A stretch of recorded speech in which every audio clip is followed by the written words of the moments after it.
Dr. Slade has ordered a blood test for you, Mrs. Jensen. So we're just going to stick your finger quickly here. Miranda, you may want to watch this closely. Okay.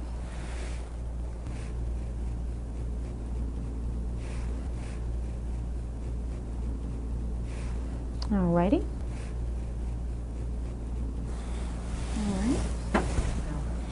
You draw the blood into a special micro cuvette that already contains a reagent. Once the cuvette is filled, you simply insert it into the photometer, and less than a minute later, you have a reading.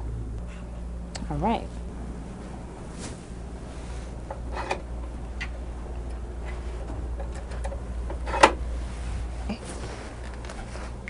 Do you ever do this manually with a hemoglobinometer? Yes, but these days you're more likely to use an automated analyzer like this one. Some blood tests are sent out, but we do the wave test right here. For the crit on Mike Marshall's blood, we'll be using a microhematocrit centrifuge like this one. But you'll also want your biohazard sharps container close by, capillary tubes, sealing clay, your whole blood sample, and a crit card, if your machine doesn't have one. This one, however, does.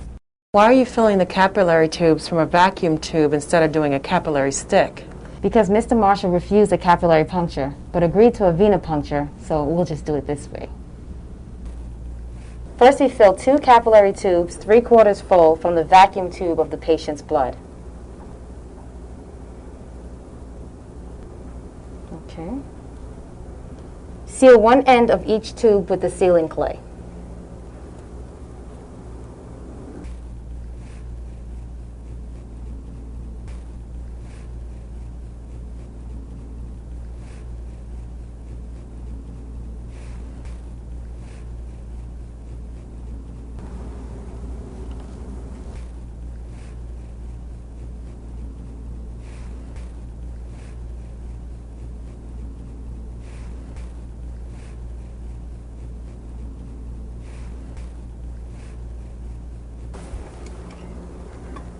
You put the tubes in the centrifuge with the sealed ends against the rubber gaskets.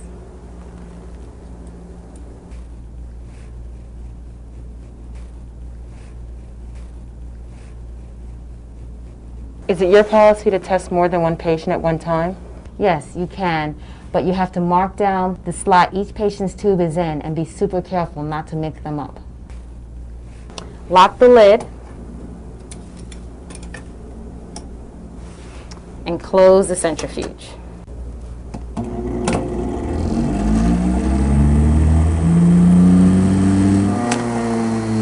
When the cycle is complete, wait for it to stop spinning, then open the top. So Miranda, tell me about the different layers and how we'll get a reading. The top layer is the plasma, the middle is the buffy coat with the white blood cells and the platelets, and the bottom layer is the red blood cells. That's very good. When you're through, the tubes go in the biohazard container. Remember, anything that has touched bodily fluids goes in there.